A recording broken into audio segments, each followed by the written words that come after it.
Welcome, yo. Yo.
What up?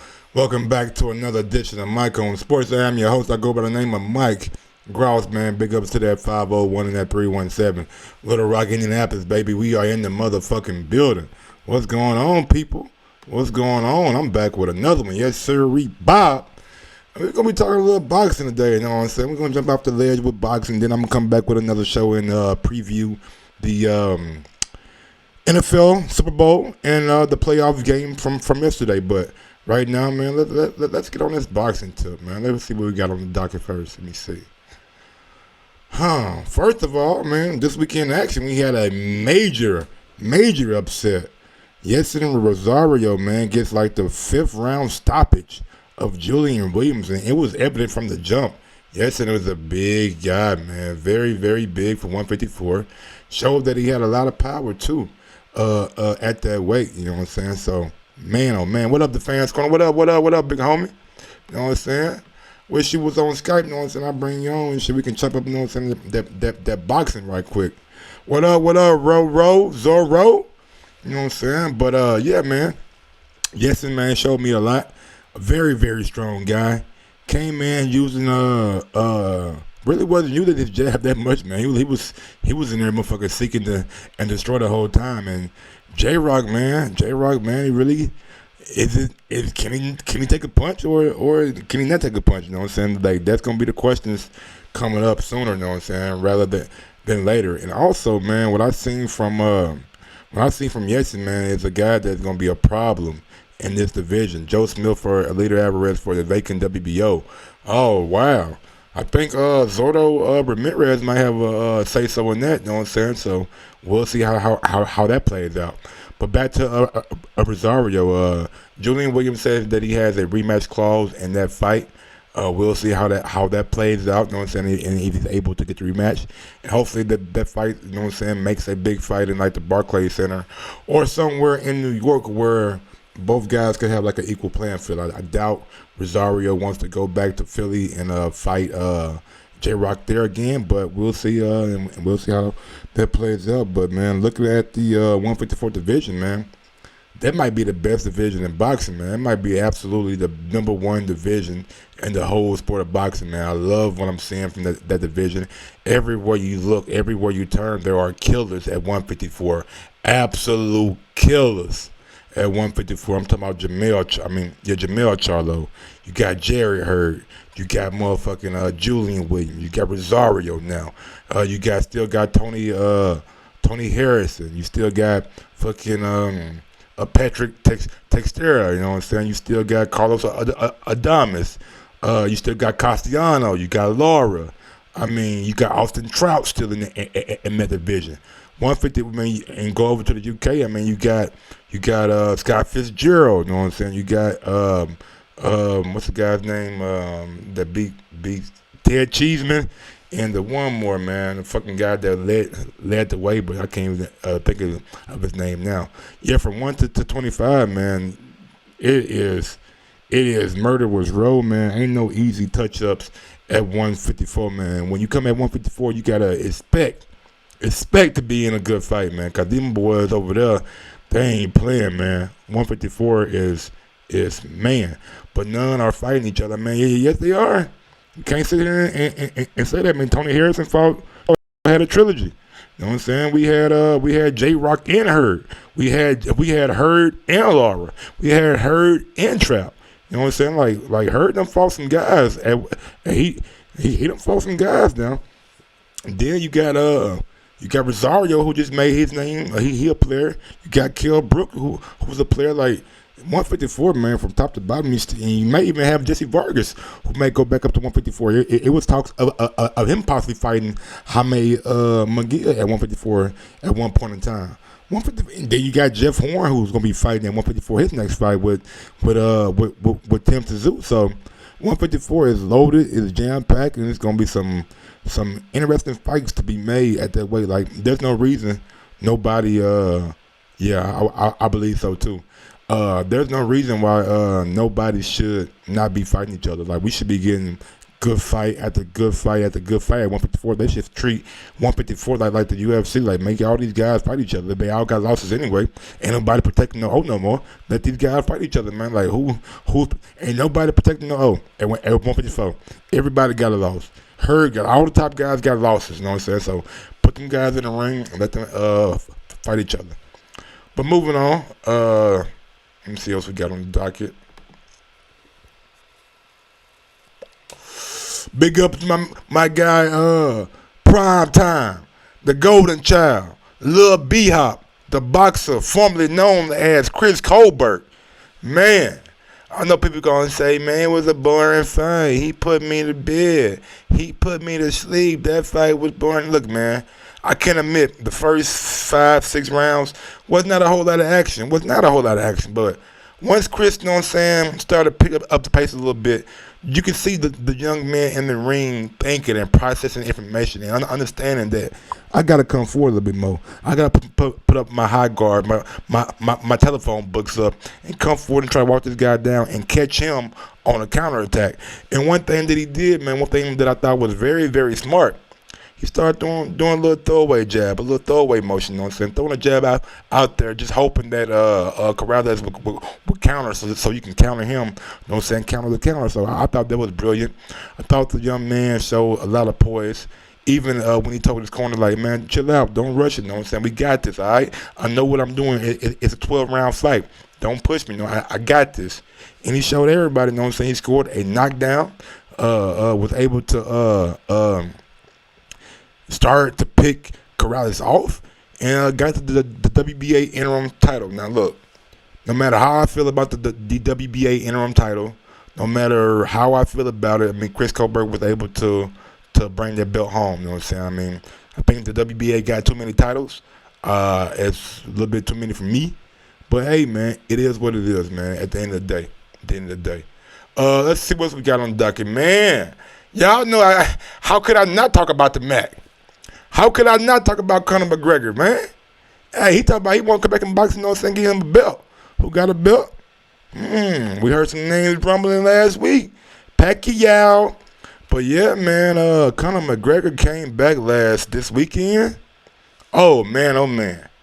He showed everybody why he is big time. Why he is prime time. Why he is the money man when it comes to the UFC. He showed everybody, like, hey, he made sure everybody was on notice, man. He whooped Donald Cerrone ass. Like, not even, like, figuratively speaking. Like, he whooped that man ass. I know, look at dude, Conor trash, man. Conor's trash, dog. He's not good, man. All right, man, you got your opinion. I got a little treat for y'all, know what I'm saying? But we're going to say that. I got a little something for y'all. We're going to say that, though. I'm going to get back to it. I got a little treat. I got a little something for y'all.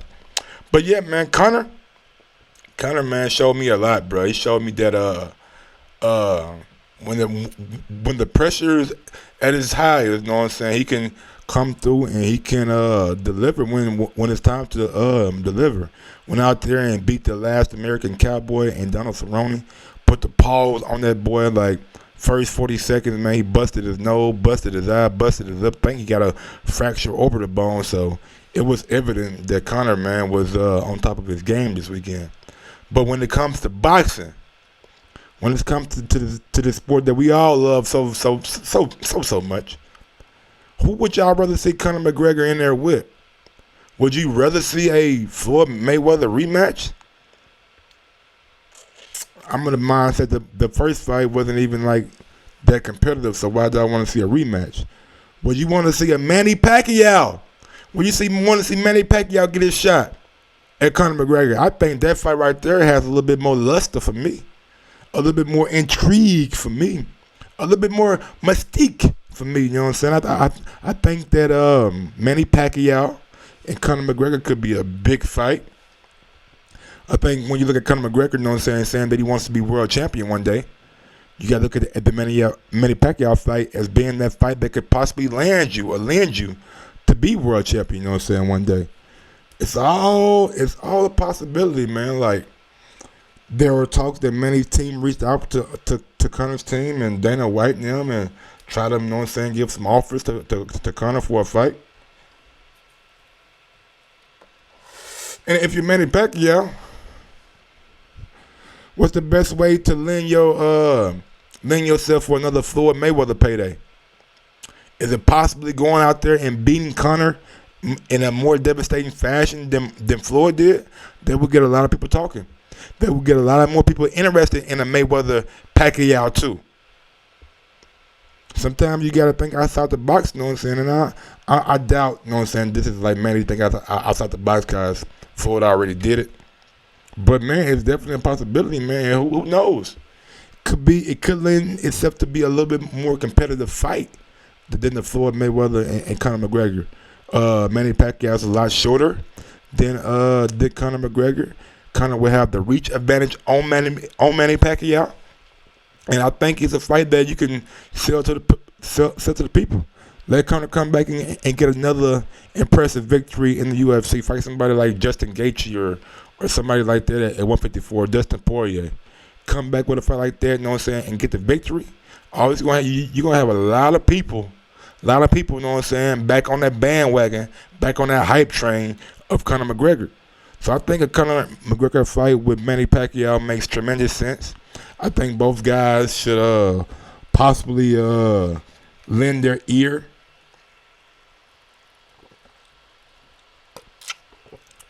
and see what each other have to offer. Conor, he may not be ready for that, though, you know what I'm saying? He may not be. But it might be another cash out, man. Conor about his bread, man. Conor got a taste of that $100 million and said, man, a loss ain't that bad in boxing. It's not my skill set. It's not my traditional way of fighting, you know what I'm saying? So he's looking at boxing as being paydays, man. We seen all these YouTube dudes go out there and get paydays for this boxing shit. You don't think Conor McGregor could fool somebody, you know what I'm saying? Fool the general public, make it seem like it's a more competitive fight than what it is? Come on, man. Looking at the height, looking at the reach of Conor McGregor, man, you could sell this fight as possibly, you know what I'm saying, being that fight that Conor could get his first world title from fighting a Manny Pacquiao. That's the casual fan thinking, you know what I'm saying. From my perspective, I think Manny Pacquiao goes in there and beats Conor McGregor, but we'll see. What's going on, Great Drake? What's going on, everybody out there in the chat, man? Big up y'all for joining the stream, you know what I'm saying. Let's see what else we got on the docket. Oh yeah, we seen Floyd Mayweather come out with his little post, you know what I'm saying, about the Floyd versus Conor, Floyd versus Khabib, you know what I'm saying. I just thought it was kind of clout chasey-ish, you know what I'm saying. He was clout chasing. Conor just had an impressive victory, and after man has an impressive victory, you come out with a post like that. I thought you were clout chasing Floyd. I know people like Mike, how can Floyd clout chase? He got all the clout nowhere. Nah, wasn't nobody thinking about Floyd when Conor knocked that dude out. Wasn't nobody thinking about Floyd at all. Floyd put himself in the conversation by putting those posts up. He was hitting up Dana White. Dana White wasn't hitting up Floyd. Dana White wasn't hitting up Floyd. Conor McGregor wasn't hitting up Floyd. Floyd was hitting them up, trying to see if they could negotiate something right now. Man, come on, man. We all know Dana White said that Floyd and him will be doing business. know what I'm saying? So we definitely see how that plays out in the long run. But let's go ahead and get to this juicy shit, man. This juicy shit. We had an interview today on the Boxing Voice with Joe McCloskey. He is the vice president over there at the Zone.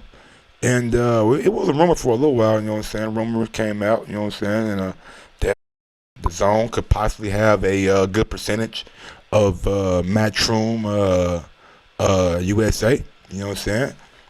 So I got me some insiders out there, you know what I'm saying, who name will remain nameless, you know what I'm saying? I don't want to put him on blast right now. I don't know if he's comfortable with being put on blast, so I'm going to leave his name nameless.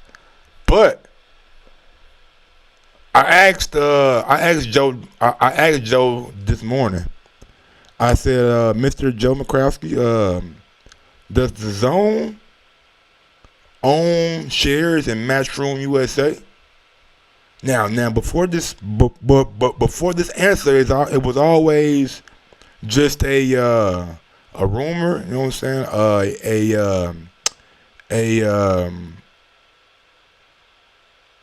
Maybe a bad hidden rumor or something like that. You know what I'm saying? But people knew, but it was never like really confirmed.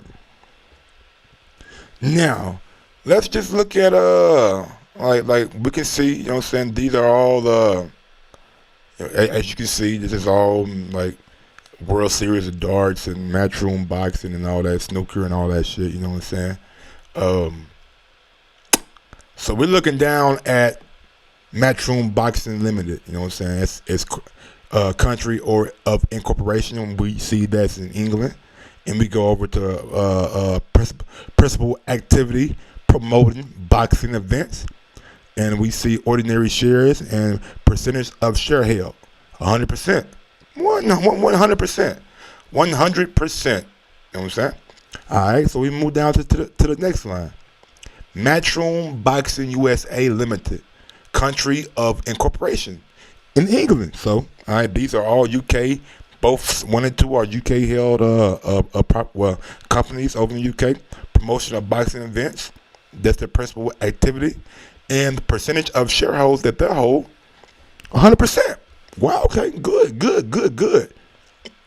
Now we get down to that last line. Matchroom Boxing LLC, country of incorporation, USA. Now Joe was very tight up this morning. I asked Joe like, what percentage of shares do you guys have? So we have a major major minority stake. Well, we have a majority minority stake, however you put it, in Matchroom USA. But he wouldn't give me a percentage. Now, when you looking at this right here, Matchroom Boxing LLC in the country of incorporation was in the USA. That tells me that this could be one that Joe could possibly have been talking about. And you go over to the principal activity, promotion of boxing events. Okay, all right, we got some similarities there. Okay, then we go over to the one anomaly. Matchroom only owns 60% of that company.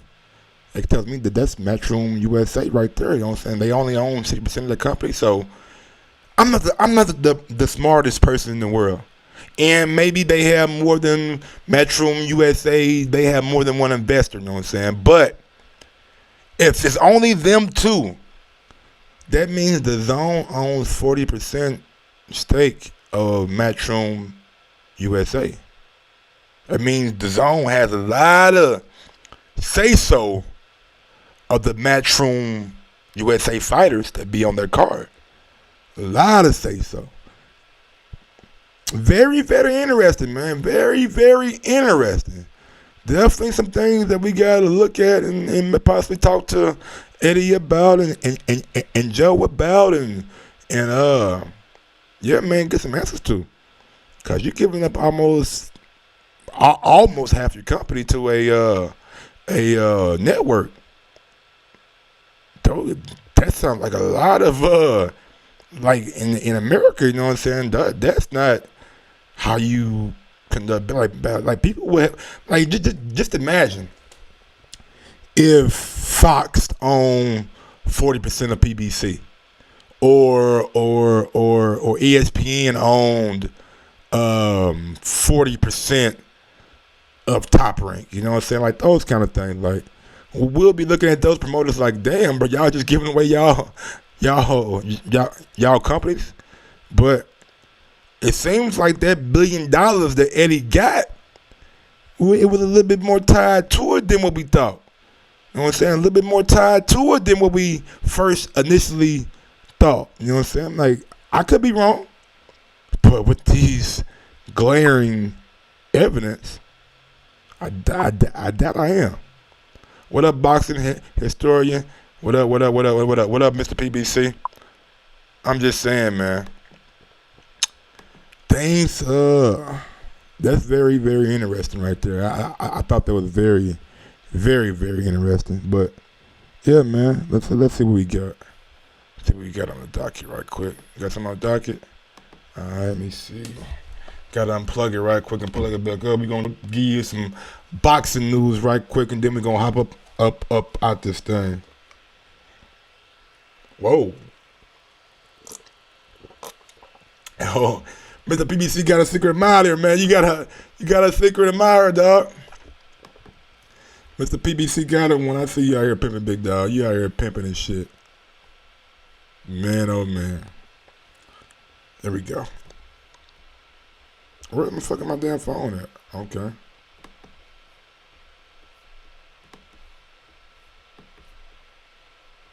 Camera. Okay. I guess that shit ain't coming on. All right, one more time. There we go.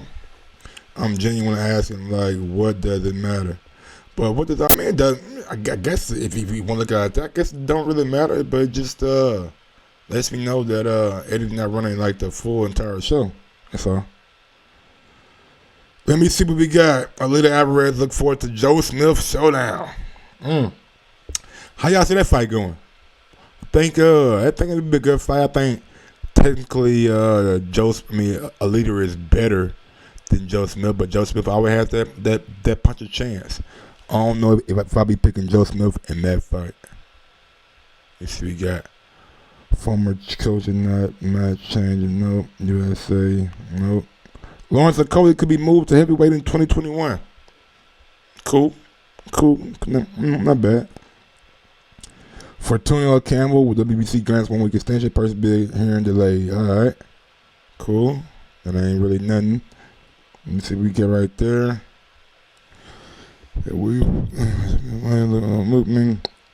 Mikey Garcia and Jesse Garcia to carry full body testing. That's what I like to see right there. A big fight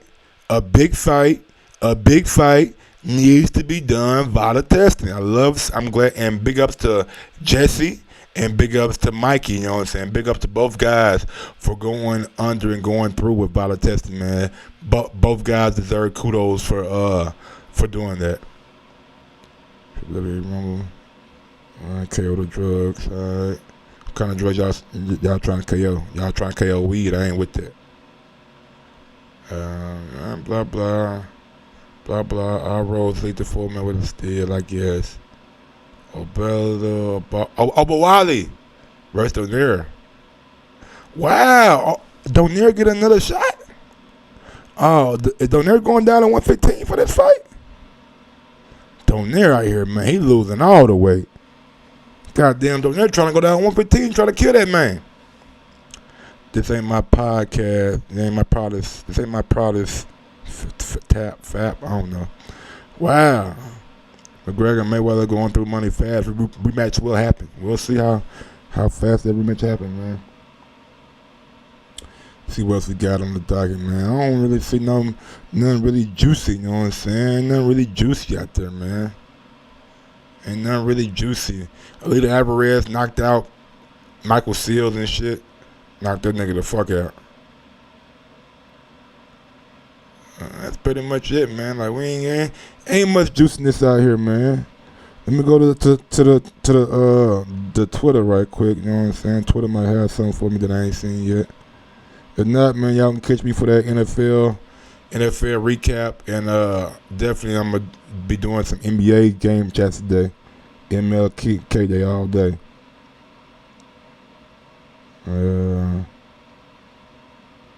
Yeah, Josh Warrington. Rougarou training. Y'all see Rougarou out there training, getting that work in. He getting that work in. Oh, Rougarou. Oh, Rougarou. Oh, Rougarou.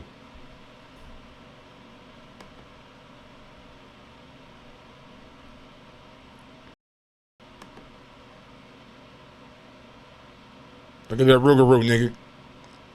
He working. He working while y'all sleeping. While y'all sleeping, he working.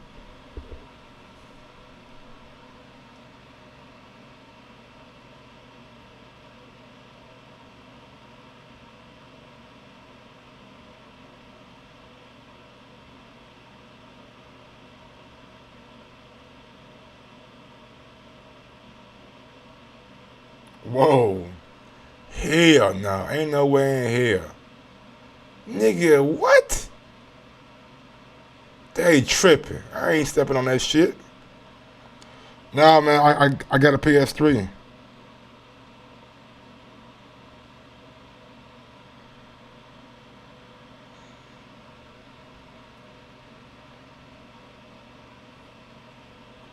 Let's see what we got.